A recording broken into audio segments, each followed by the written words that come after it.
Check. Yo, yo, yo, yo. Check, 1, 2, check. Yo, yo, yo. I'm not the Beastie Boys. I'm not Run DMC. I'm the teacher of this class, so you got to listen to me. Do you start every class like that? I can. I love it. All right. Now we're on, fellas. Yeah. Wake up. Yeah. So, because I was underneath there. Okay. I think this is a safer spot to be. So, well, I think you all are in for a treat. This is I was telling our people at the session this morning, our students, that today, we saved the best for last, and today's sessions have been really good. Of course, Celeste was with us earlier today, so if you were here, you got to hear her. And then this session is really going to be good. And again, appreciate y'all for coming out. As you know, this is it. This is the last session of Career Development Week for 2018. And this is it's been a lot of fun, and we'll definitely do this again like we do every year next spring. So without further ado, what I want to do is to introduce everybody that's sitting up here. And then I'm going to turn it over to David Ramsberg. He's going to be our moderator for today. And I think you probably know some of these people or have had them for class, I think. So, yeah. Oh, yeah. So, I was telling the students earlier to ask tough questions. I think they've been going easy on our panelists this week. So you all ask them tough things, So with that, let me start with David here. I'm going to introduce him. He is the Director of Innovation at the University of Charleston. He holds a BS in Electrical Engineering from WVU and spent his early career designing Bluetooth chips before anybody had ever heard of Bluetooth. So after earning an MBA from Duke University, he went on to manage several multi-million-dollar research and design programs for the U.S. Department of Defense and the U.S. Department of Justice, among other agencies. His technical work has focused primarily on wireless communications and renewable energies. He's the founder of Red Entertainment, which provides photo entertainment, branding, and marketing services for various organizations throughout West Virginia and surrounding states. Over the last 5 years, he's turned his professional focus towards educating, coaching, and mentoring entrepreneurs. He served as business coach for the West Virginia SBDC, assistant director of the WVU Launch Lab, and now Director of Innovation at the UC Worley Innovation Center. So, big hand for David. And next, if you were here this morning, you already know about Celeste, but I'll repeat this for those who were not here. Celeste Calfe is the owner and president of Calfe & Associates, a female-owned human resources consulting firm specializing in career management. Bringing her 20-plus years of experience in this industry, Celeste provides the individual a tailored approach to developing the next steps in their career path, whether they are meeting as a result of an outplacement event or through the leadership development program. They're headquartered in Pittsburgh, but they have offices right here in Charleston, also in Raleigh, North Carolina, and Spartanburg, South Carolina. She's well respected by colleagues who will often refer work to her, knowing that she will do an excellent job and not infringe on or hurt their client relationships. She's very active in the HR community and is a contributing member through speaking engagements, officer roles, and sponsorships of several regional and national organizations. She sits on the Carlow University Alumni Board and Whitaker Corporation Board of Directors. Big hand for Celeste Calfe. All right, next to Celeste is Terry Cyfers. And Terry is the center manager of the Charleston, West Virginia Small Business Development Center. He has coached and consulted hundreds of entrepreneurs during his time with the SBDC. Terry holds various designations, and some include the Certified Global Business Professional, Historic Real Estate Development Finance Professional, and the SBA Export and Trade Consulting Certification. He provides advice on various aspects of business to include financing, management, international trade, government contracting, and other aspects of business. He especially enjoys executive coaching, and he is currently working through his dissertation, which evaluates strategic leadership ability in entrepreneurs. And his dissertation is right here at UC through our Doctor of Executive Leadership program. So, big hand for Terry Cyfers. Next to him is Elliott Halstead. Elliot is the owner of Halstead Marketing Management Incorporated. It's a marketing organization that operates as a liaison between Fortune 500 clients and local retailers. The organization also facilitates a management training program that offers the opportunity to enter the marketing field while fostering an entrepreneurial mindset. He's a goal-oriented young man focusing on inspiring and building a prosperous future for our region. He completed an extensive management training program and has earned the opportunity to establish his business in Charleston. As a native of southern West Virginia, he looks to the future and strives to inspire the next generation to realize the growth potential in this region and in themselves. His plans are to grow the business into a multifaceted marketing company that specializes in providing exposure for local products and services to the national market. And big hand for Elliott Halstead. And last but certainly not least, you all know him and love him, and if you go to the UC games, you will see him there, and maybe you have him for class, and that's Jim Strawn. He's the owner and president of Jim Strawn and Company, a marketing company that specializes in helping civic organizations, nonprofits, municipalities, associations, and businesses of all sizes engage their customers and followers through results-driven marketing strategies. He's an energetic leader doing his part to make America, West Virginia, the Kanawha Valley, and our city of Charleston a better place to live, learn, work, and play. He's an author, a TV show host, a speaker, marketing strategist, professor, trainer, event planner, fundraiser, auctioneer, and many other things. Jim earned his BS degree from West Virginia Wesleyan back in 1983, and he received his MA degree from West Virginia Cogs in 1992, now Marshall's Graduate School. A native of West Virginia, Jim has over 35 years of marketing, public relations, and community service experience. He's happily married to his college sweetheart, Lisa, and they reside right here in Charleston. So, big hand for Jim.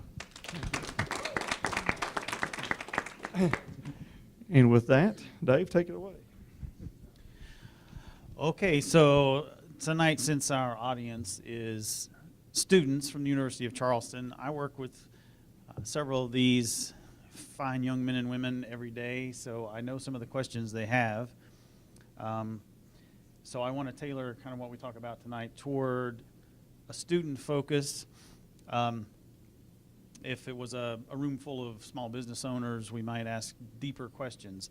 So if we don't go deep enough on questions, I want you guys to ask questions to clarify things.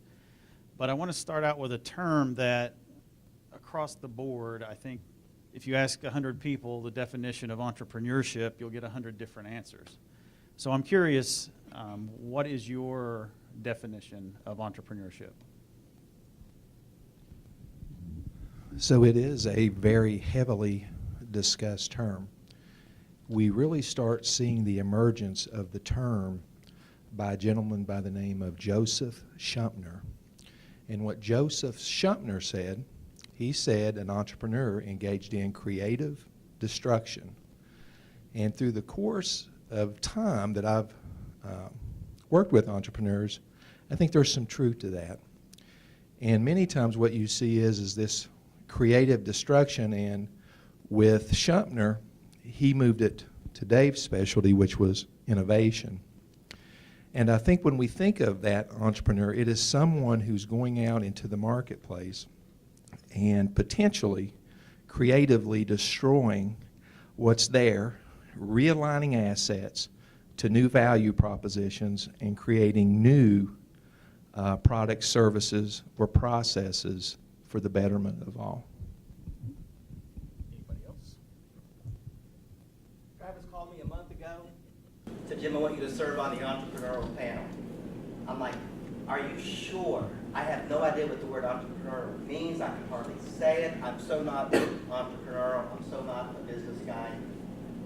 I have some life history, have some life wisdom, I've got some life experience. Entrepreneurship to me is basically making a living. Doing what you love, making a living doing it. I've had jobs my whole life. I've worked for the man. Entrepreneurship, in my mind, is the only place that you leave a 40-hour-a-week job with benefits, pension, and retirement, and all these great, wonderful benefits. You know what you're going to do every day, and you get paid every 2 weeks. Entrepreneurship is a job where you work 80 hours a week. You have no benefits. You have no pension. Sometimes you don't get paid, but you love it.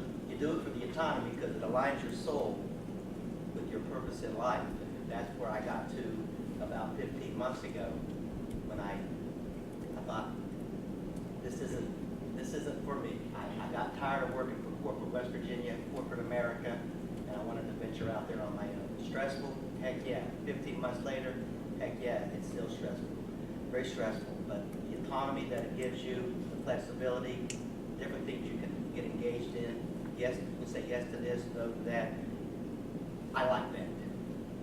And I'm enjoying it for the most part. There's some months where, like this month, you might lose a couple of clients and think, man, I just want to go back to work for the man and get a paycheck every 2 weeks. But then somebody else will give me a call, and it's just a neat feeling to kind of work for yourself. So I'm enjoying the entrepreneurship. I don't know if that's what entrepreneurship is, but that's what I'm doing.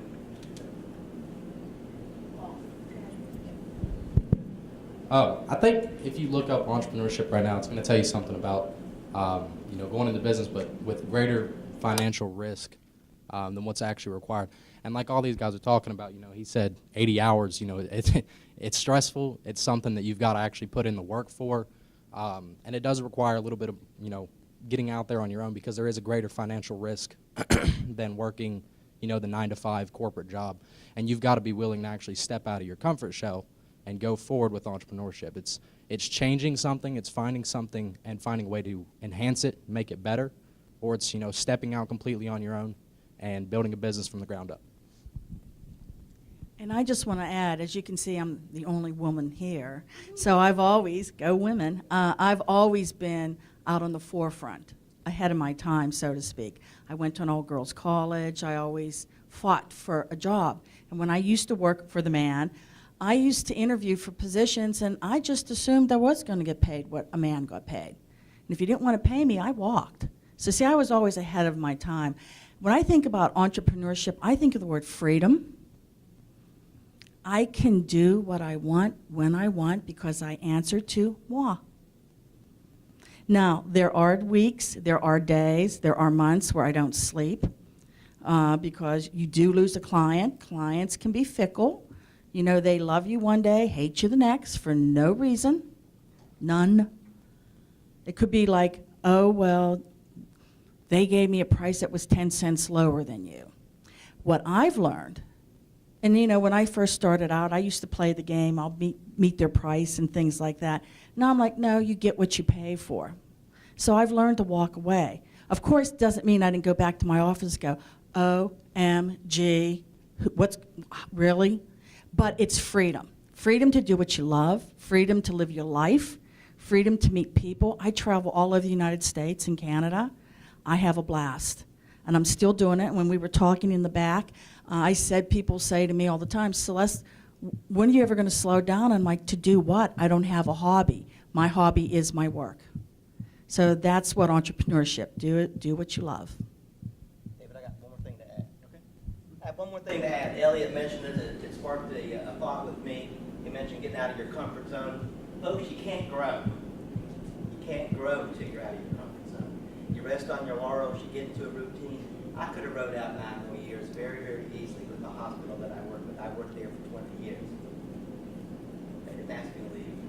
I just felt in my heart I needed something else to put a spark under my butt to get me out and do something else. And as soon as I got out there, I'm like, holy mackerel. I haven't been this green since I graduated from college in 1983. But I've always heard, I've always read that you can't grow when you're not, out of your comfort zone. So I got out of my comfort zone, and I am growing. I'm growing as a business person. I'm branching out my tentacles.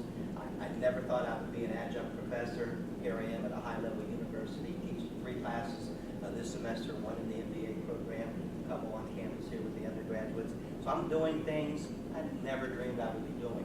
And so I stepped out of my comfort zone, and I hope, because I did, I'm gaining, I'm learning, and I'm out of my comfort zone, which means I am learning. So I think that's important, a good life lesson for me. Well, as you can see, you get a different response depending on who you ask on the definition of entrepreneurship. But I think all of those definitions were spot on because every time somebody says something and their view of entrepreneurship, you probably saw me going, yeah. I've done all those things, felt all those things. So now I want to talk a little bit. I've got 3 questions here, and after I read the next 3, they all kind of get to the same point. So I'll just read all 3 of them and let you address them from whatever angle you would like. So the first one is, how did you get your start in owning your own business or working with entrepreneurs? The second one ties to that is, what are some of the key talents and strengths that you think helped you get started and succeed so far? And the third one is, how, if you're setting out there, how can you tell if entrepreneurship may be a potential career path for you? I'll start because I have the funniest story, I think, out of all of you, how I started. Now, you know I do. I was asked, how did you start? I said, do you really want to know? Well, And I said yes. yeah, he said, yeah. And it was like 13 years ago, I was working for a small consulting firm, Bazet. I loved it.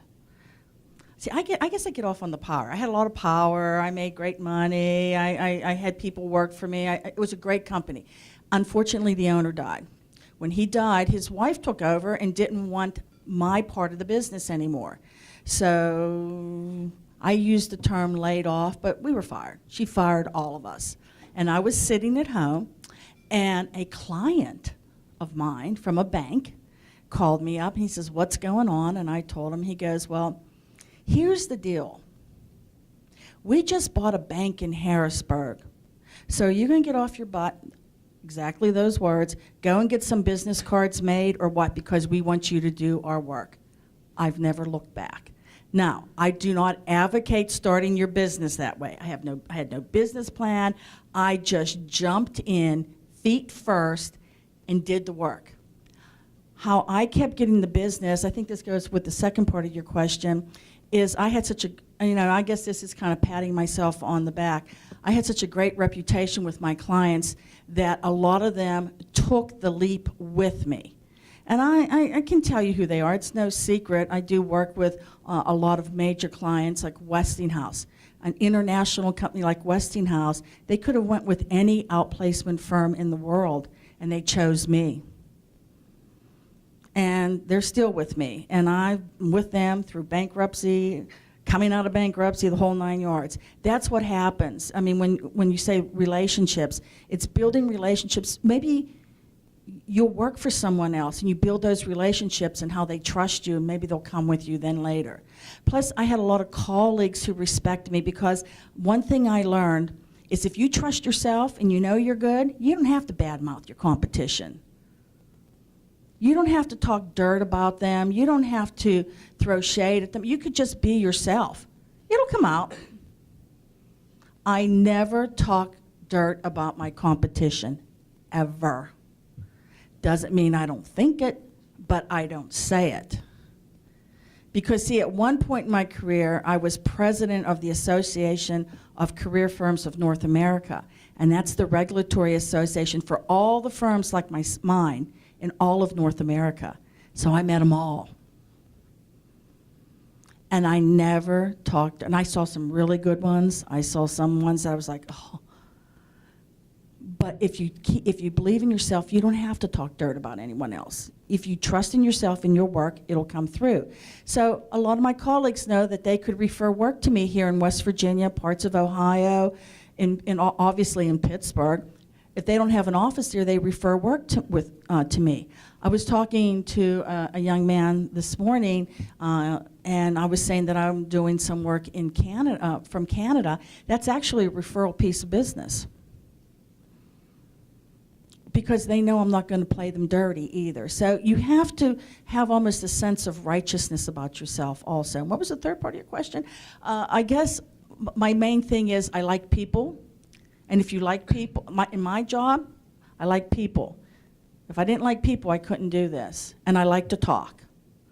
So find out what your strengths are. Obviously, those of you who are here this morning know I'm not a technical person. I couldn't even work the clicker for the machine. So I'm not going to teach you anything on technology, obviously. Another thing I'm not going to do is math. In my field, if someone comes up to me, they say to me, Celeste, we're recruiting someone. I don't recruit. but I know very good people I'll refer them to. That's what it's all about. So find your niche and work with it. So my story is a little different. For me, I was a commissioned officer in the United States Army. And it's funny in life how people have an influence on you. And I was a brand new lieutenant. I had just come back from South Korea. I'd spent a year there. And I had met a gentleman by the name of Munoz, Sergeant Munoz.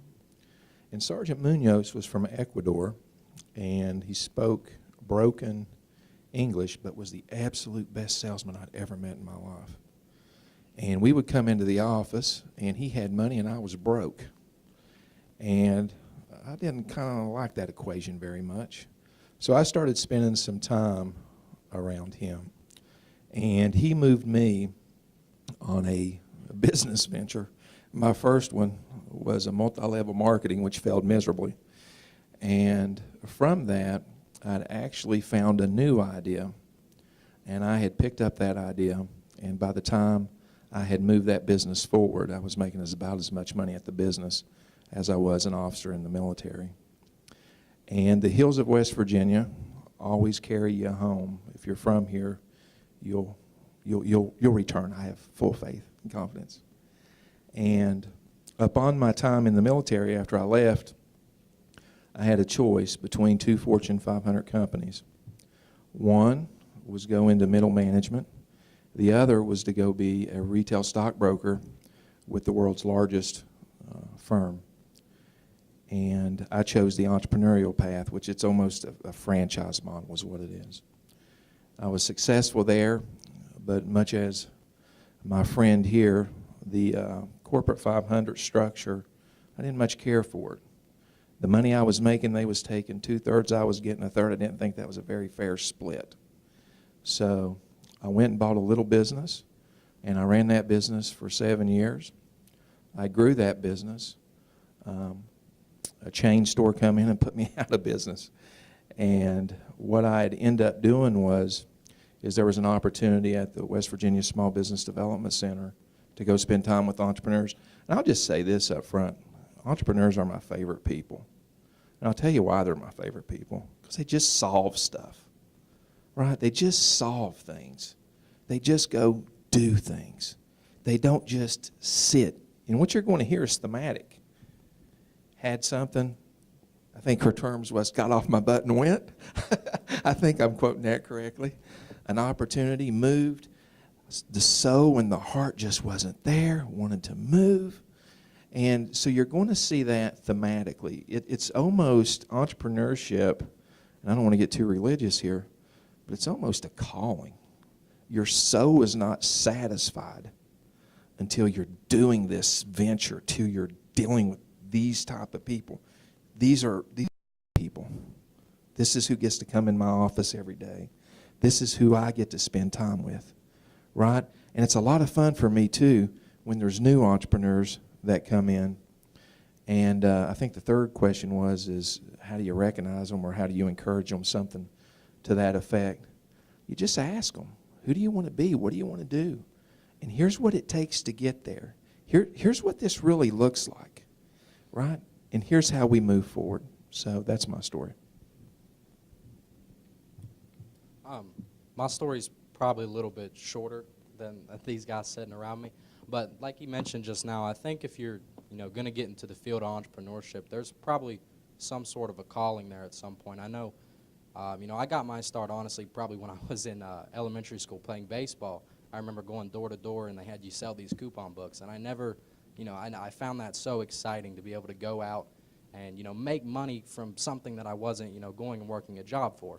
I remember the school had a little store where they sold pencils and pens and things, and I went out and bought a pack of pens and took them back to school and sold them for cheaper than the school office was. And we had to have a school, a parent-teacher conference. But I think that that calling's definitely there. It's definitely built into you. But that's kind of how I got my start. I went to Fairmont State College, and while I was there, I got this idea of a marketing business that I want to build.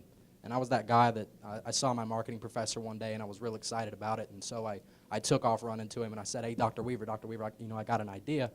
And I explained to him the idea, and he actually put me in contact with the Fairmont Small Business Development Center. And so I started to work with, again, like-minded people.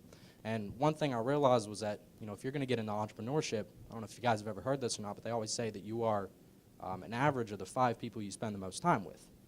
So I put that into my mindset, and I realized that if I wanted to step out, I was going to have to start spending time with more like-minded entrepreneurial people. And so I did, and I got into an entrepreneur program. I joined a management training program and came through there. And with the corporation that we're contracted through, they actually gave us the opportunity to open up my independent branch here in Charleston, West Virginia. That's where we operate and grow from now. But so I think, if you're going to get into entrepreneurship, you probably have a calling, and if not, that calling can definitely be found from, working the corporate job and realizing that you don't want to do it. There's something more. I think it's what you need to be an entrepreneur, and what you can find in yourself is that inner drive that I think everybody has, that you find when, when you're really at your rock bottom. I feel like most of the successful entrepreneurs I've seen are those people that started with a chip on their shoulder. They started with something that really bothered them. They had a bad, maybe an upbringing. Maybe they just didn't like the way that they grew up, and they wanted to fix it. So you've got to have that want, that need to actually fix your life. Like I keep saying, you guys will hear it, systematically. People, you've got to want to go and get something. You've got to want more. If you don't want more, if you're fine just sitting around doing things day by day, then that's what you're going to continue to get.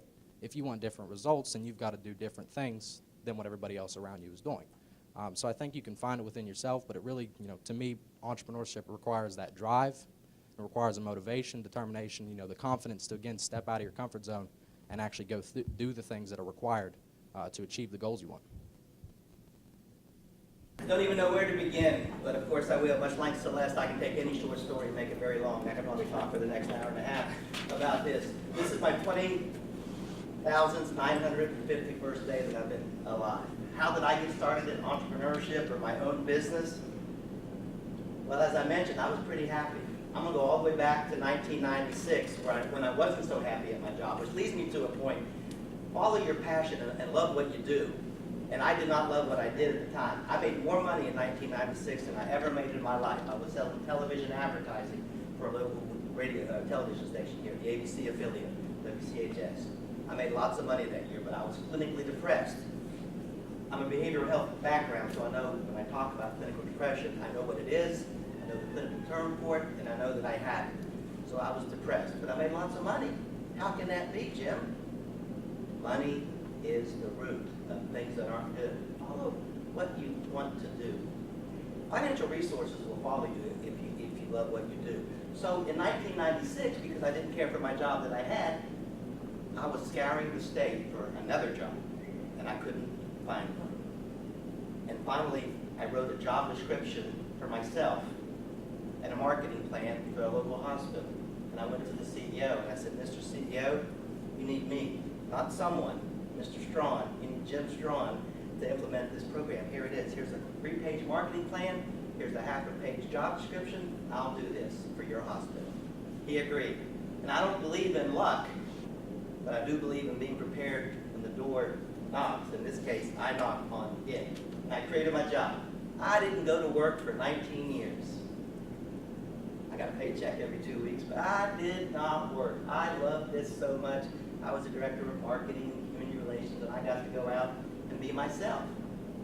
And then 2016 hit, and it felt like 1996 all over again. And I'd ridden this train before, and I wasn't going to ride it again. So in 2016, I kept looking for another role. And every role that I found that I could do, it was basically like jumping from this frying pan over into this frying pan. It was the same thing, same money, same corporate thing. So I kept praying all year, what's the answer? Knowing the answer was never going to be start my own company, because he knew I could not do that. And finally, that's the answer I kept hearing. In December of 2016, after 240 months, that was the answer. So I resigned and started Jim Strawn & Company. Because my tagline for me, and your tagline for yourself, I just wanted to be me. And my tagline for my company is, I just want to be me for you. So if you know who me is, that's what you're getting when you get me to work with you. And I like to do marketing. I'm a community relations guy. I enjoy like that very much. So if you get me, one of my favorite books of all time is Inspirational Leadership. I'm surprised I don't have it with me. It's like my professional Bible. And it's from Lance Sepperton, who I got a chance to meet in 2001. And these folks all mentioned it. But the name of his book, Inspirational Leadership, the tagline is Understanding Your Cause. Find your calling and follow your destiny. And so I started my own company to do all those. I mentioned aligning my soul with my purpose in life earlier. Am I working hard? You daggone tootin' I am. Do I have a bunch of freedom? You daggone tootin' I do. Am I solving problems? You daggone right I am. And I'm making a living. And it's and so I got started too by that calling. That I just want to be me. And then I got to thinking, Jim, you know a lot of people. Alyssa, do I know a lot of people? Alyssa's interning with me. Alyssa Coker, she's interning with me right now, so she shadows me as much as she can when she's not in class. So whether we're at the Capitol, or Mardi Gras, Capitol High School, or a youth game, or Pacific Center, or a Marshall game, or a game here, I seem to know a lot of people. The word community means a series of relationships, and I've been very honored and blessed to foster. It's seemingly out of 1.8 million West Virginians, I feel like I know 1.4 million of us. And if I don't know you personally, I'm 1 degree of separation from every West Virginian. So when I started my company, I thought, I just need to get about 5 to 10 of these connections that I have to say yes to me and use me as a business that they need, so they can be a client of mine. So I thought, I'm going to go out on a limb and turn these connections into clients, and that's what I've done. And it's been a nice run. I'm enjoying my career. Always fresh, always exciting, always something new every single day. But the best part, I'm just being me every single day. Freaking kind of cool.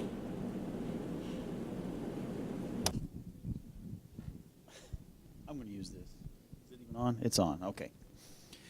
So at this point, we're about 35 minutes in. Do you have any questions for anyone up here? You can ask a specific question to a specific person or just one for the panel. Alyssa's got something. Yeah. Like, what type of adversity did y'all live through? Like, when y'all basically was going through the entrepreneurship during like y'all time, like when y'all like started your own business. Like, what type of adversity did y'all live through? Like, with the people that you're around, like family members and all, like different type of people you encountered with. You got that, Celeste? I got that. Well, I'm Italian. Does that say it? My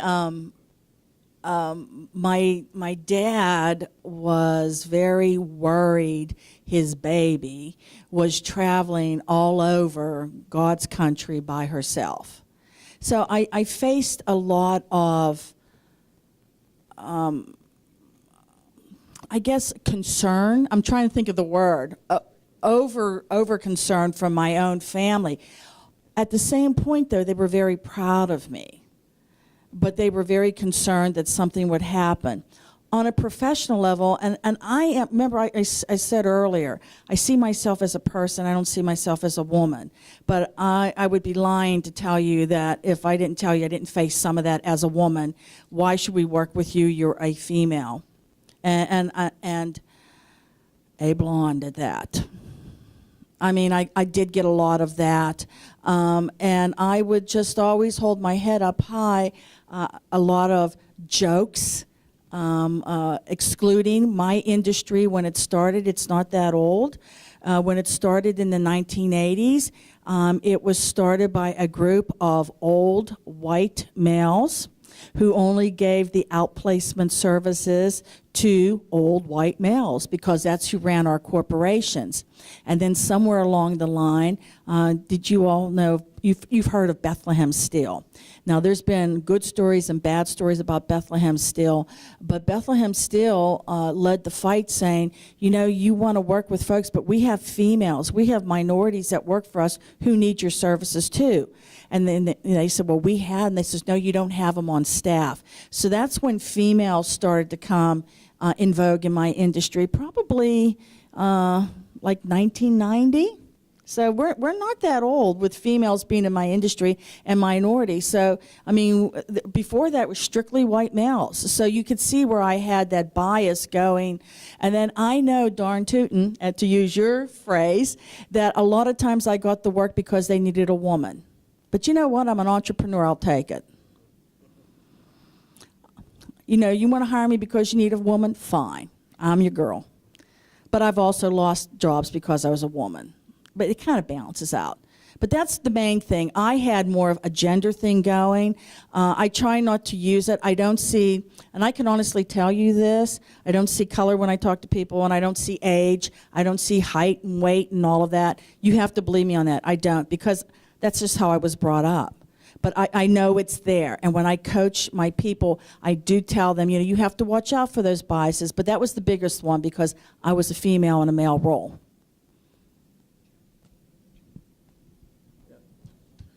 Article on my LinkedIn about a year ago, 4 lessons that I learned 6 weeks into doing this, and one of the lessons was most folks just don't understand what you're going through.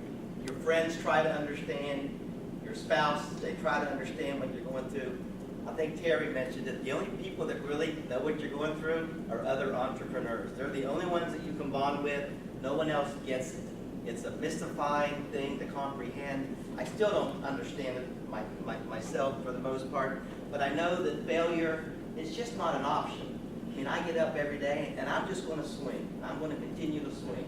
I face a lot of adversity. The very first, I started my company in December of 2016. I had a little month or so severance package, so I was able to live. You know, I have 3 priorities. I want to make my house payment, I want to make my car payment, and I want to feed my wife. I love my wife. Those are the top 3. I don't even have to eat, but I got to feed her. But the first quarter of 2017, all of January, all of February, all of March, I didn't make 1 nickel. I didn't make a nickel. And I've been making nickels since I was 9. I was a paper boy. I had 23 papers I delivered to Charleston Gazette in Trailer Park up at Route 114. I left home at age 17 and worked my way through college. I always made nickels. I'm a grown man. I'm 56 years old. I'm not making any nickels. I cried. There were real tears every night. My wife said, "What's wrong?" She doesn't understand. I mean, she knows I'm going through a tough time. So there's lots of adversity in the beginning. So then I got a few clients. I'm thinking, this is a pretty easy street. So here I am this year. I am making a little bit more than I made last January, February, March. But just this week, I have 4 retainer clients. I lost 2 of them. I lost half my income in a week. Wow. So what do I have to do? I've got these prospects in the funnel. You think I'll be calling them tomorrow, early next week? Hey, what you doing? You know. So yeah, there's a lot of adversity, and you never really should get comfortable with where you are. And I think that keeps me going. Because of the adversity, because of the failure that's there, I don't want to fail. I left home at 17. I'm still driven by this. I don't want to go home and go, "Mom, I didn't make it. You let me live here again." I left home at 17. My mama still lives up Big Chimney on Cooper Street. She's 81. She lives by herself. She would love me to knock on the door and go, "Mom, I didn't make it." Not because I didn't make it, but I said, "Mom, I need my bedroom back." I'm still driven by that. Yeah, wow. I'm still driven by the fact that I don't want to go home and live again. But there's lots of adversity out there. Just get through it. Just get through it. I talked to the SGA group across the hall the other night. I talked about 12 attitudinal muscles that you have to exercise every day to get through life. But there's a lot of attitudinal muscles that you have to exercise to get through that. Remembering every day is a mini chapter in your legacy. So I want every day to be good. I want to make my days good. I want to make my future bright. So I do it for myself. Do it for my family. Do it for the community. Do it for the community members who count on me. I could talk all night. I'm just going to stop. With a lot of the people that I coach, when they come in, I see a lot of self-doubt. And a lot of that self-doubt stems from a lot of different issues in life. And part of what I try to do when I coach those folks who have faced adversity, I tell them just to go, get off their butt and go do it. Because the reality of it is you're going to have, I'm a little bit older than you guys. I think the term is haters. Is that the term? There's a lot of haters out there. And there's a lesson that I learned from a client of mine a few months ago who's doing a pretty big project here. And one of his friends had told him, you can't do that. You can't do that. And this was several lunches. And what this person did is he turned to this person and he said, you might not be able to do it, but I can do it. So you have to believe in yourself, and you have to continue over and over. Even when you get kicked in the head, get back up, take another shot. Get kicked in the head, get back up, take another shot. And eventually, it just starts working out. You learn, and you maneuver, and you make some money. I just want to add something. You do have to be just a little cocky, right? Come on. They're like, oh. But you have to be a little bit cocky and go, I'm the best. I will tell you right up, straight up, I am the best. You're not going to get anybody better than me. So you do have to be a little bit cocky and believe in yourself. And like you all said, you got bills to pay. You like to eat. You like to drive cars. And you just have, if you don't believe in yourself, no one else will. And I'll just add that failure is not a bad thing at all. Everybody sitting up here has failed many, many times, probably more than we've had successes. But the key is you learn something from it, and you don't make that mistake again. You'll go out and make another mistake or a different mistake. But learn something every time you think you failed, and just go at it again. Are there any other questions out there?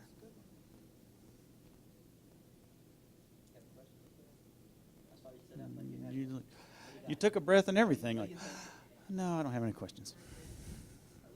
Mm-hmm. So my question for you guys is, we know how you started and we know what your story is, but what would you have done differently to start earlier? What could we be doing? I know you started pretty early, but everybody else talked about having to be beaten down by the man first. I don't think I would like to take that path. I want to start now. So what's your advice to students?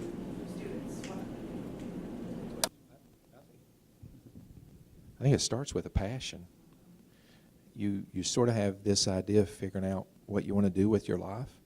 One of the most powerful questions I ask every single client that walks in my door, what do you want? What do you want? Because if you think about that, if here's where you are and here's where you want to go, right? If you don't know where you want to go, you're going to do a whole lot of this. Let me tell you what a whole lot of this really means. Time, money, and pain. Okay? So try to figure out what it is you want to do. And then I think the panel would agree, you got to see if somebody's going to pay you for it. So if you marry up this idea, I get to do what I want, somebody wants to pay me for it, you might actually have a market, and if you're the best in the world at it, it's a pretty easy sell. I'm intrigued by your story, Elliot. To find your passion that early in life, you're right. We're kind of road weary, some of us up on this panel. And to find your passion that early, I am very intrigued with that, and I'd love to talk to you more about that. I think my advice to you is not everyone has what it takes to be an entrepreneur, nor wants to be.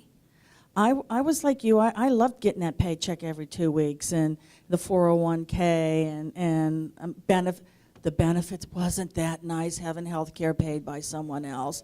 Oh, wasn't that nice. But I guess for you is if you have an idea, see, my age was a little bit different, but if I had to do it all over again, probably about 10 years before I actually started my own business, I was like you were. I'm tired of making money for someone else. I'm working my rear end off, putting all these hours in. I'm getting paid very well, but I'm also getting an ulcer, and that's not my name on the building. I want my name on the building, but I didn't have the courage to do it until it was forced upon me. I think if you have that idea, I would say start it. Maybe you may have to have a job with someone else while you're starting your other business, but at least you're starting it. I'm working with 2 clients now.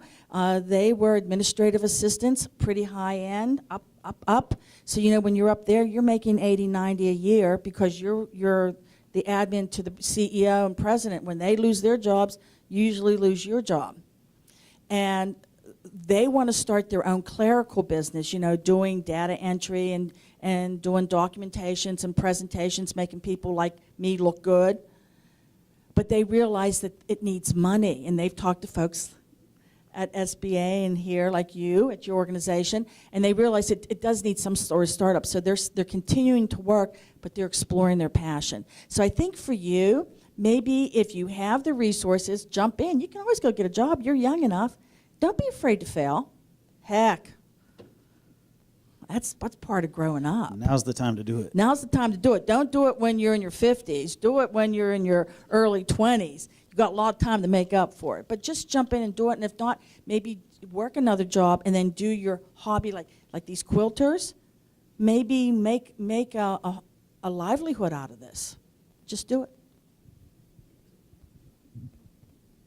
No, like she said, just do it. I don't know if you guys, you know, I don't know what your goals are. You have to outline that for yourself. But, you know, you mentioned, you know, you're kind of asking from a student mentality, you know, how do I, as a young person, you know, get into this entrepreneur's role? I'm the same age as you guys. You know, I realized, luckily, like I said, young, that this is what I wanted to do. And so I made the step. Now, the first thing, you got to know where you're going. Just like he said, I've always heard the phrase, and I love this one, that nobody would have ever gotten, no pirate would have gotten on the ship with a captain that didn't have a map. That captain had to have a map, he had to have a compass, and he had to have a screw behind him. So if you don't have your map, if you don't have your compass, your direction, you don't know where you're going, that's step one.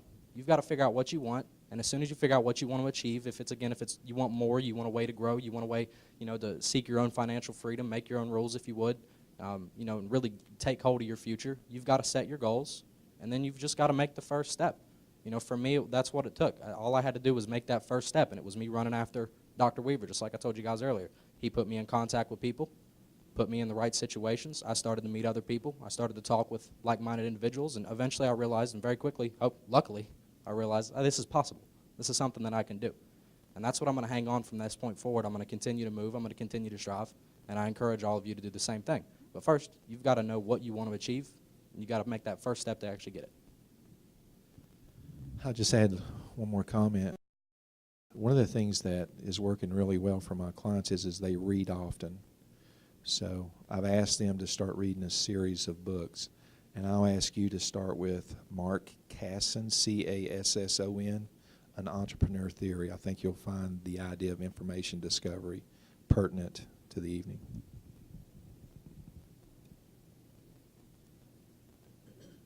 You got a question? The book, on the book, Gary. An Entrepreneur Theory, Mark, C-A-S-S-O-N, Casson.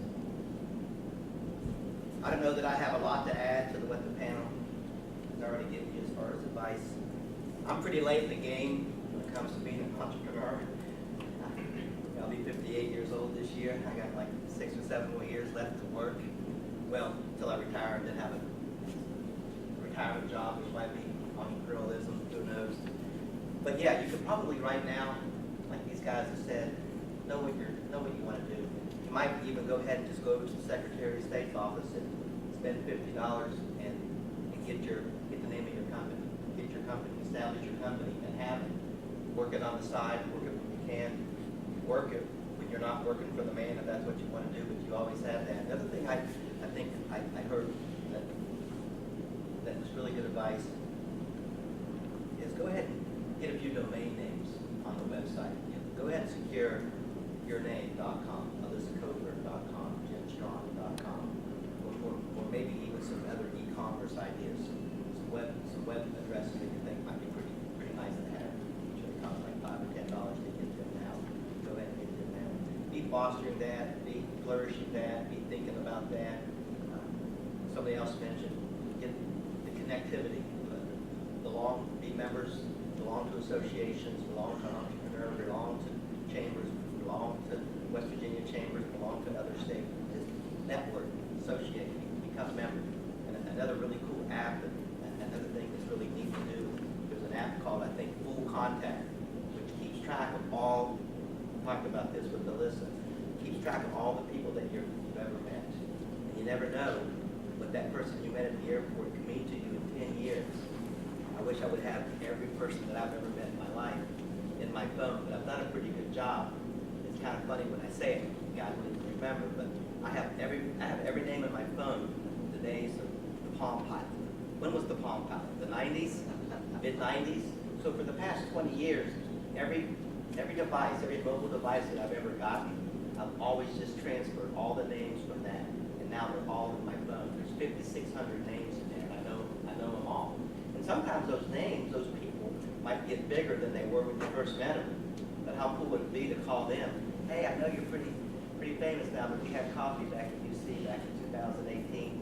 I know it's 2026, you might not remember, but hey, can you hook a brother up? Can you hook a sister up? Just, you never know who you know, how that's going to advance your career. We've got about 7 minutes or so left. Are there any other questions?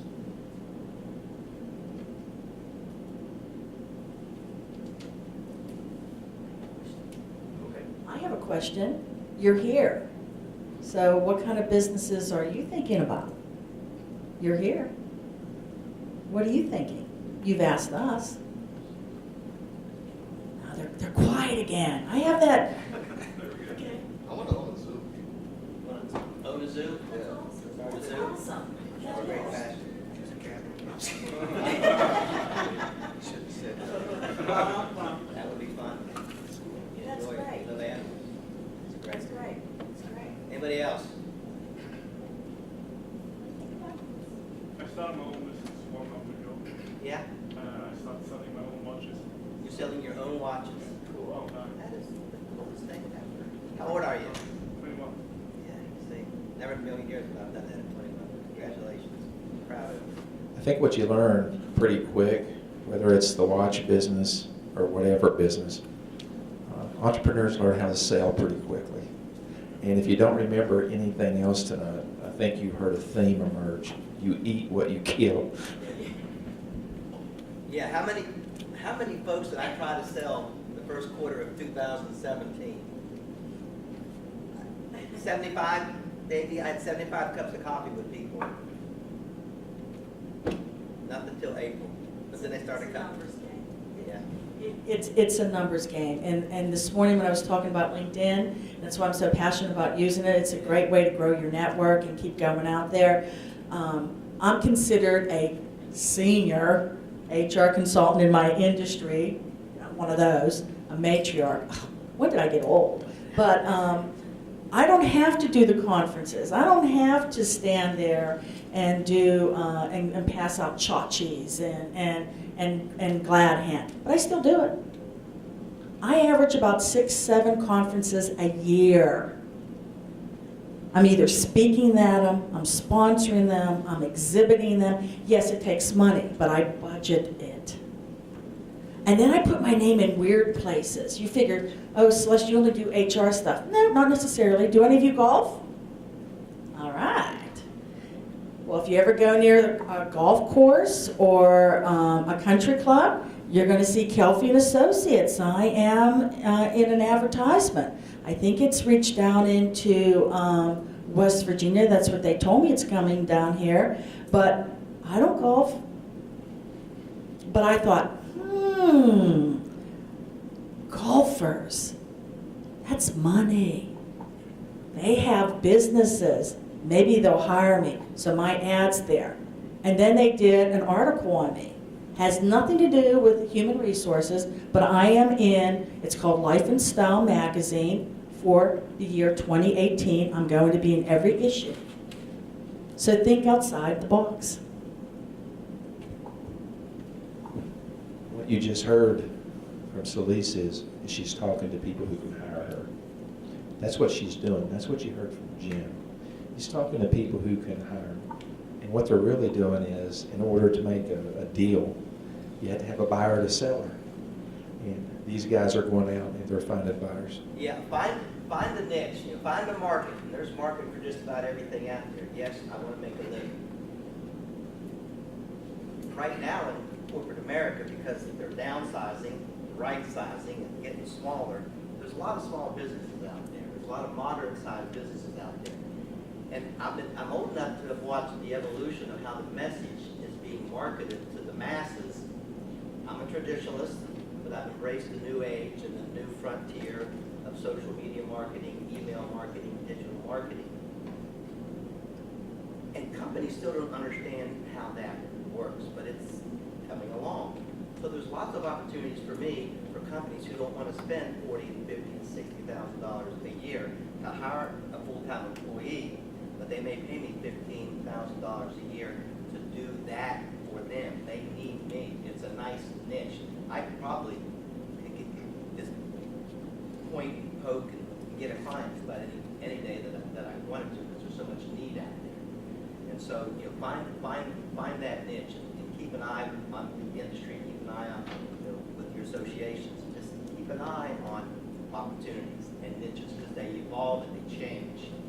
So keep an eye on that. I think that's some pretty good advice. Terry just reminded me of that. And be a working owner. I have a lot of colleagues who weren't working owners. They sat on their throne. Guess what? They're out of business. I'm still here. I work. So don't think it's going to be, oh, I'm gonna own a company and I'm gonna hire all these people. I have people that work for me too. But guess what? Maybe I'm just a control freak. I don't know. But I'm always right there also checking to make sure the resumes are done right, the people are being treated with respect. I'm there. I work just as hard, if not harder, than the people that work for me. So be a working owner. I hate to, but even Donald Trump is a working owner when he owned a company. He worked. He worked. And he had failures. You know, we all fail. Like you lost those companies, you know what that means? That means 4 better ones are around the corner. I'm not worried. That's how I look at life. I lose a client, it's a better one around the corner.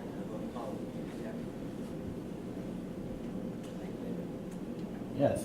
Let's hear a round for all of our panelists tonight. This is a great session. Glad you guys were here. Thanks. Yes, thank you. Real quick before you leave, I think almost everybody here has probably been maybe to one other session, but as you know, the attendance cards, if you don't care, please fill that out and drop it in the box back on the table.